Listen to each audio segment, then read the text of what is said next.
Assalamualaikum warahmatullahi wabarakatuh. Perkenalkan, nama saya Rudiansah Desramdhani Ritonga. Saya dari jurusan Teknik Mesin, Prodi Teknik Mesin, kelas B1 Malam. Di sini saya akan mempresentasikan bagaimana membangun paradigma Qur'ani, yaitu pendekatan Qur'anik memberikan panduan yang kokoh untuk memahami Al-Quran dengan lebih mendalam. Dan dalam presentasi ini, saya akan membahas prinsip-prinsipnya serta cara membangun karakter positif melalui Al-Quran. Yaitu ada prinsip-prinsip pendekatan Qur'anik. Yang pertama, tadabbur, meditasi dan refleksi mendalam terhadap ayat-ayat Al-Quran. Kedua, tarjih, mengutamakan interpretasi terbaik berdasarkan kaidah Al-Quran dan hadis. 3. Amal, mengamalkan ajaran Al-Quran dalam kehidupan sehari-hari. Lalu, cara memahami Quran secara lebih mendalam. 1. Membaca dengan tadabbur, menghadirkan pemahaman mendalam melalui meditasi pada ayat-ayat Al-Quran. Yang kedua, menggunakan tafsir dan penafsiran kontekstual, mengkaji tafsir dan memahami ayat-ayat Al-Quran dalam konteks peristiwa dan sejarah. 3. Menghadiri kursus dan kelas tafsir, mendapatkan bimbingan dari para ulama untuk memahami Quran secara ilmiah. Mempelajari bahasa Arab untuk memahami Quran. 1. Berbicara dengan Arab native speaker, meningkatkan kemampuan berkomunikasi dan memahami makna kata pada bahasa Arab.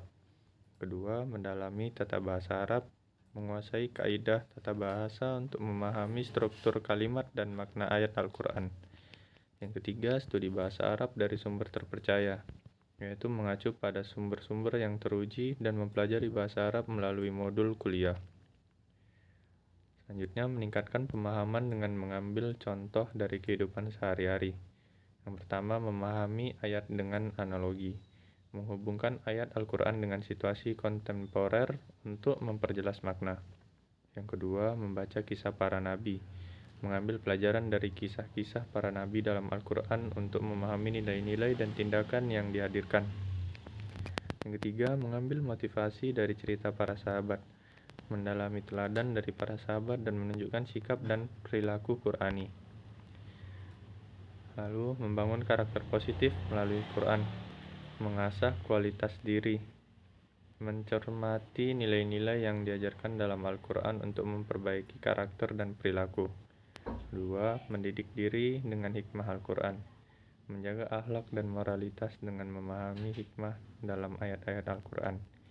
3. Berpegang teguh pada prinsip Qur'ani, yaitu mengimplementasikan prinsip-prinsip Islami dalam berinteraksi dengan orang lain dan menghadapi cobaan tersebut. Lalu mengimplementasikan konsep Qur'anik dalam kehidupan sehari-hari. 1. Doa dalam setiap aktivitas, menghadirkan doa dalam rutinitas harian untuk meraih berkah dalam setiap tindakan. 2. Menggunakan hikmah Al-Quran dalam mengambil keputusan, menjadikan ajaran Al-Quran sebagai pedoman utama dalam memutuskan tindakan yang terbaik. 3. Berbagi pengetahuan dengan orang lain, melakukan dakwah dan bertukar pengetahuan untuk memperluas pemahaman Quran melalui interaksi dengan orang lain. Lalu yang terakhir, mengatasi kesulitan dalam membangun paradigma Qur'anik. Pertama, rajin membaca dan mengkaji, menyempatkan waktu untuk membaca dan mengkaji ayat-ayat Al-Quran secara berkala. 2. Mengajukan pertanyaan dan berdiskusi, yaitu mendiskusikan permasalahan dalam memahami Al-Quran dengan para ahli dan sesama pengkaji. 3. Bertahan dalam perjalanan menggali ilmu Quran, yaitu memahami bahwa membangun paradigma Qur'anik adalah proses yang berkelanjutan yang membutuhkan kesabaran dan ketekunan. Sekian dari saya. Wabillahi taufiq wal hidayah. Wassalamualaikum warahmatullahi wabarakatuh.